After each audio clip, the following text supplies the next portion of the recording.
to Churchville.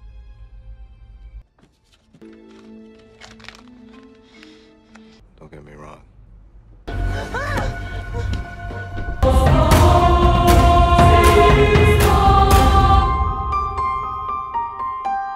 drives you crazy is that the people you really want to talk to.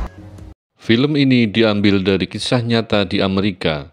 Diawali dengan diperlihatkan saat pagi di salah satu kompleks perumahan yang ada di Kabupaten Charlottesville, New York, Amerika Serikat tahun 70-an. Saat itu kondisi sedang cukup sepi dan di sana tampak berjalan seorang gadis kecil yang sepertinya masih umuran sekolah SD. Dia bernama Carla. Kemudian di depan sana tampak ada seseorang misterius memperhatikan langkahnya dari spion mobil. Sejenak gadis itu memperhatikan siapa yang ada di dalamnya, dan tidak lama ia memasuki mobil tanpa ada rasa keraguan. Entahlah siapa di dalamnya dan apakah mereka saling mengenal. Belum dijelaskan di awal film ini.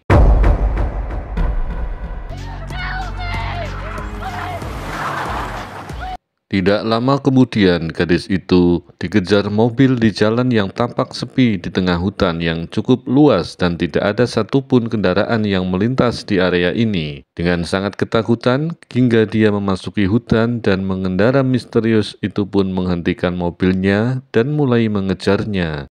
Hingga sampailah di tepi sungai yang membuatnya tidak bisa lari lagi. Dengan nafas yang ngos-ngosan, mencoba untuk tenang sedikit sambil memperhatikan sekeliling dan di seberang sungai, namun yang ia lihat hanya hamparan hutan yang luas. Tidak ada seorang pun di sana.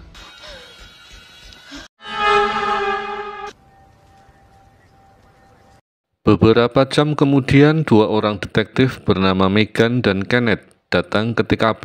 Mereka sangat tidak percaya kematian gadis itu yang sangat malang. Saat memperhatikan wajah gadis itu, tiba-tiba Megan merasakan ada yang menyentuhnya dan melihat mata Carla terbuka. Wow. Had way too much coffee. Dari kejauhan, Megan melihat sesuatu yang tercantol di ranting. Dan setelah mendekat, sepertinya itu adalah celana dalam korban. Mereka menduga korban diberkaos dan setelah itu pelaku mencekiknya hingga maut. Malam harinya, di rumah Megan masih saja memikirkan kematian Carla. Dia mencoba memperhatikan foto korban dan TKP, berharap dia mendapatkan sebuah petunjuk.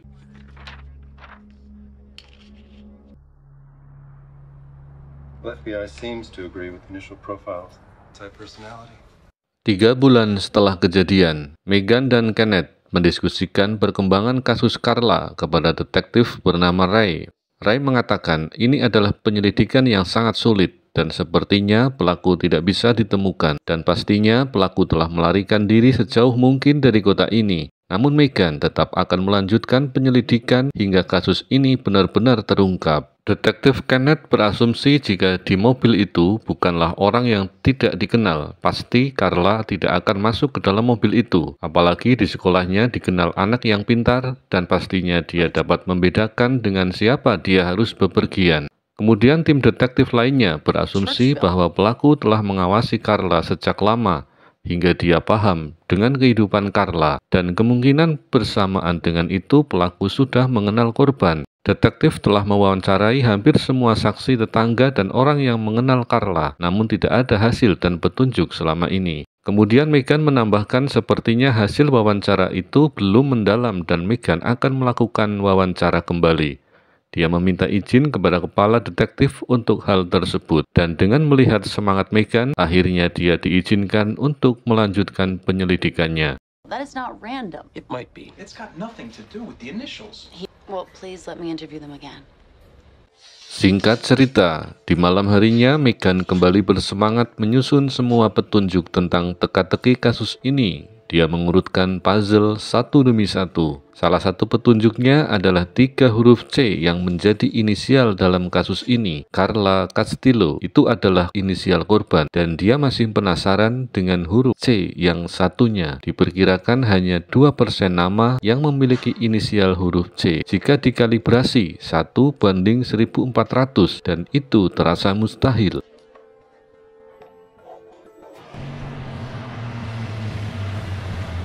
Pagi harinya, Megan kembali menemui ayah korban bernama Castillo. Dia mengatakan ada beberapa hal yang akan dibicarakan. Castillo sempat menanyakan apakah ada perkembangan terbaru dari kematian putrinya. Namun dengan menyesal, Megan mengatakan bahwa sampai saat ini belum ada, tapi dia akan tetap berusaha. Dalam perbincangan itu, Castillo mengatakan dia terakhir bertemu dengan putrinya pada hari Selasa, setelah dia dan istrinya bertengkar saat malam hari sebelum kejadian. Mendengar pertanyaan Megan yang mengarah pada alibi Castillo saat itu, Castillo merasa bahwa Megan mencurigainya dan ada hubungannya dengan kematian Carla. Megan mengatakan bahwa dia menanyakan kembali hal ini untuk menemukan orang yang telah membunuh Carla. Kemudian Megan menunjukkan kepada Castillo foto Carla yang mengenakan kalung medali, dan Castillo menjelaskan itu adalah kalung pemberian nenek Carla. Megan kembali mengatakan saat dia menemukan jasad Carla, kalung itu tidak ada. Megan kembali menanyakan apa yang Carla sering bicarakan.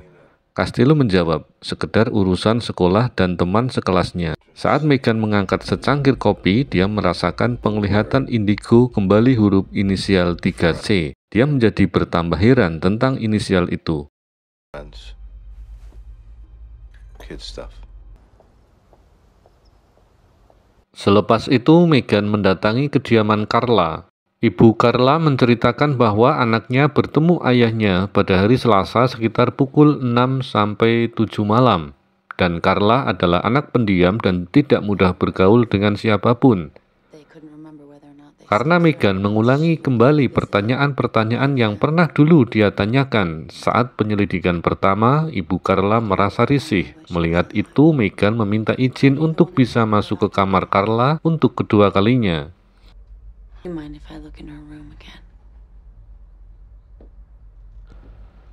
Megan mulai memasuki kamar Carla, perlahan memperhatikan setiap detil kamar itu. Dia mencoba membaringkan tubuhnya di lantai di samping tempat tidur.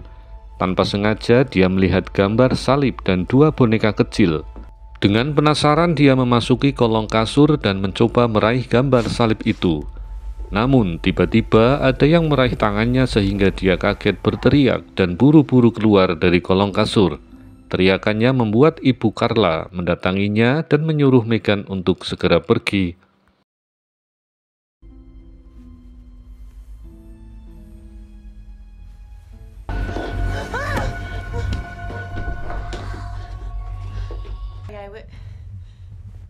I was looking under the bed and I was startled.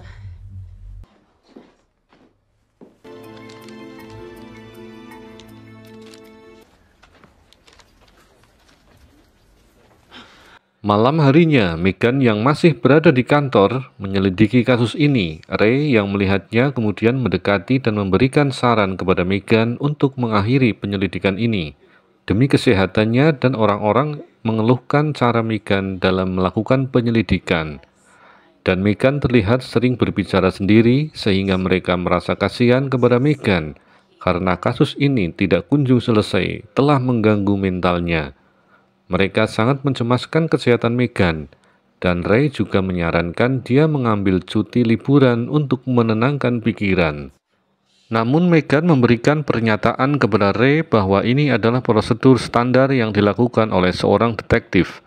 Yang dia lakukan tidak melanggar aturan dan tidak ada kendala kesehatan fisik maupun psikis, dan dia tetap akan melanjutkan penyelidikannya. Namun sebenarnya Megan merasakan frustasi. Dia mengakui ini dalam hatinya. Mungkin saja apa yang mereka bicarakan ada benarnya, akan tetapi di sisi lain, dia harus menyelesaikan kasus ini. Dia benar-benar dalam obsesi yang tinggi. Hari demi hari, bulan demi bulan, hingga suatu malam kondisi psikis Megan semakin memburuk. Selama ini investigasi tidak menghasilkan apapun. dan obsesinya untuk menemukan si pembunuh akhirnya menyebabkan gangguan saraf lengkap dengan halusinasi, termasuk penampakan dari gadis yang sudah mati, yaitu Carla. Dia seperti terkena sindrom skizofrenia, semacam gangguan mental kronis yang berdampak pada cara seseorang berpikir, merasakan, dan berperilaku, kemudian mengakibatkan halusinasi, delusi, dan gangguan dalam berpikir, dan kadangkala atau sering merasa kesulitan membedakan antara kenyataan dan pikirannya sendiri, dan bisa mengalami banyak gejala yang sangat mengganggu aktivitas sehari-hari. Malam itu di rumah, di ruangan kerjanya, dia merasa frustasi hingga berhalusinasi berjumpa dengan Carla, dan dia meminta maaf tidak bisa menemukan pelaku. Dan mengerikannya lagi, Megan mencoba untuk bundir. Untunglah tunangannya tiba di rumah dan mendapati kondisi Megan yang sudah sekarat. Dia segera dilarikan ke rumah sakit dan untungnya nyawa masih bisa selamat dengan penanganan yang intensif. Dan penjelasan dokter, Megan benar-benar mengalami sindrom skizofrenia akut.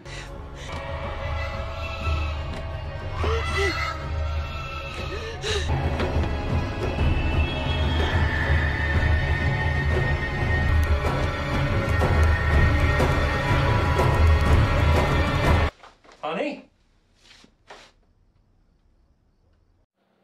Tunangannya agak ragu dengan diagnosa dokter karena menurutnya Megan selama ini baik-baik saja dan tidak ada tanda-tanda traumatis maupun frustasi. Dia menambahkan bahwa Megan baru saja dikeluarkan dari tim penyelidikan sebuah kasus. Akhirnya tunangannya mulai memahami kondisi Megan secara psikis. Traumatic or not, but she was recently taken off the Carla Castile. We've got a long road ahead.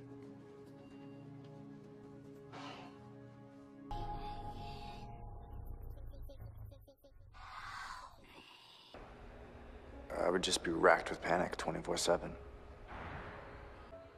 But I wish they would talk to me. Anyway.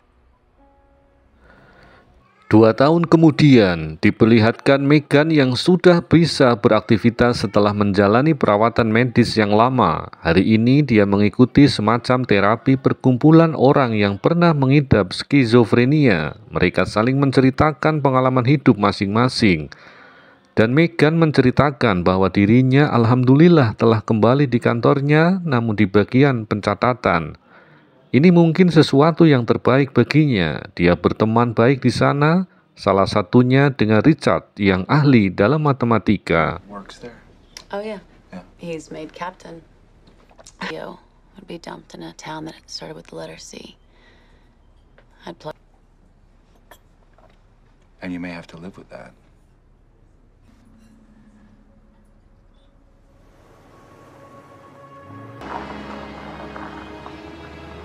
Kemudian scene berganti di suatu malam sebuah mobil berhenti di sebuah tempat.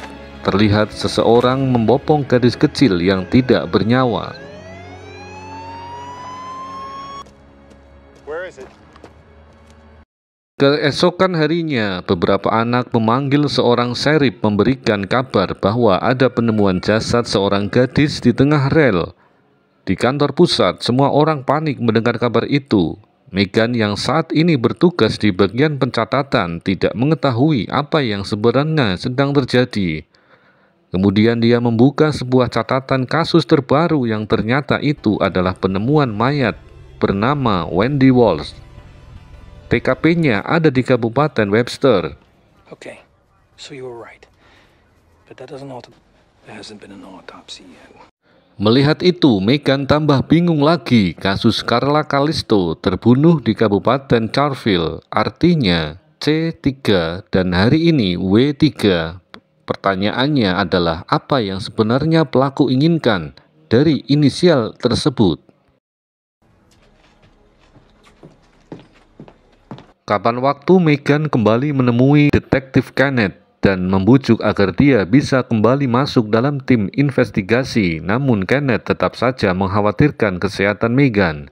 Namun Megan terus meyakinkan bahwa dia akan baik-baik saja karena dia dalam kondisi yang terkendali dengan selalu minum obat dan rutin melakukan terapi skizofrenia. Karena Megan terus memaksa, akhirnya Kenneth memberikan kesempatan itu, namun Megan sebagai penasihat penyelidik, bukan sebagai penyelidik. Dengan gembira, Megan mendengarnya dan merasa sangat optimis dia bisa membantu memecahkan kasus itu, meski sebagai hanya penasihat penyelidikan. Yes, Thank you. very pretty. Thanks. Megan kembali sangat bersemangat membuka kembali catatan kasus Carla dan Wendy. Clear your desk of everything else you're working on.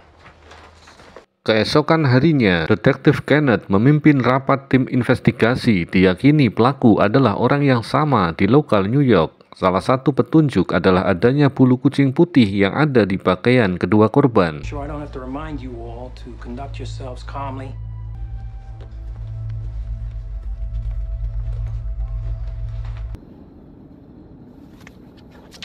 I charted everywhere Carla commonly went. Kemudian Harper dan Megan mendatangi orang tua Wendy. I think you were an excellent detective. You should have accepted full disability for your mental. You trust me now? Was there anyone who took an Mereka menjelaskan bahwa anaknya sangat ceria dan banyak menyukai sikapnya. Dia suka pergi ke gereja bersama orang tuanya. Saat itu mereka berpisah di gereja karena Wendy ikut dalam perkemahan yang diadakan oleh gereja. Dan sepertinya Wendy saat itu berkenalan dengan seseorang bernama Zu yang akhirnya mereka menjadi sahabat. Harper meminta nomor ponsel semua teman Wendy. Jim, would you... It's all right. Would you mind?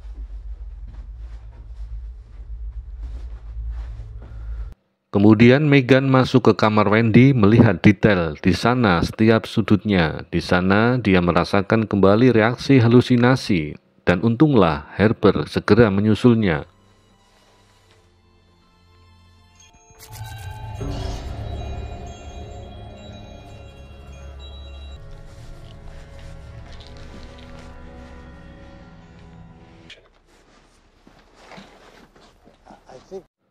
Kemudian mereka bergegas pergi dari sana karena ada seseorang tunawisma yang mengaku melihat Wendy sebelum malam kejadian. Orang itu mengaku melihat Wendy masuk ke dalam mobil warna biru, namun dia tidak melihat pengemudinya dan tidak paham dengan merek dan plat nomornya. Yeah. Jesus Christ, are you kidding? Richard, Hey, I've been thinking about you ever since I saw... I've begun to hallucinate. Hear voices again. Malam harinya, Megan bertemu dengan Richard menceritakan kejadian aneh saat dia berada di rumah korban Wendy dan itu membuatnya cemas.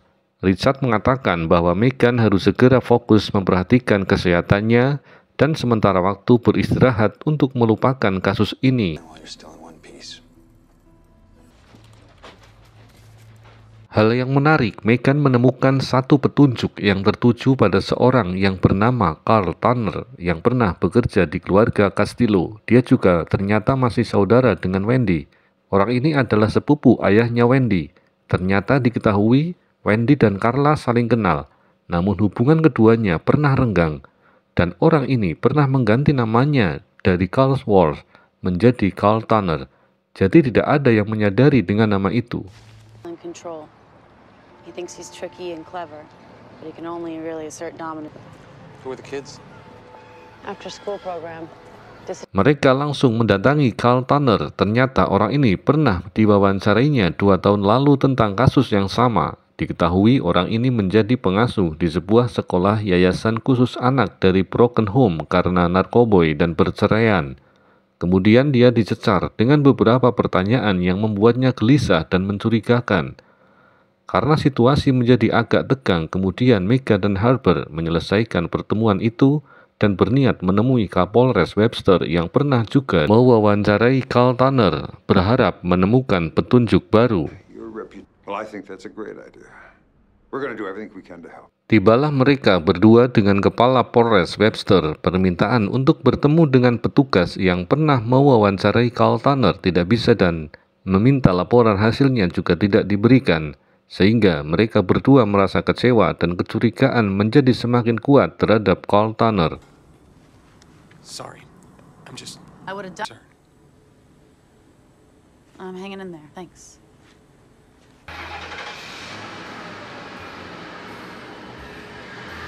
Mr. Maestro! Shut up! Her name is... Sore harinya mereka mendapatkan kabar lagi adanya mayat pembunuhan seorang gadis berumur 10 tahun bernama Melissa Maestro. Kemudian mereka mendatangi TKP di kolong jembatan. Posisi mayat terlentang sama persis dengan dua korban sebelumnya. Megan menemukan bulu kucing putih di pakaian Melissa.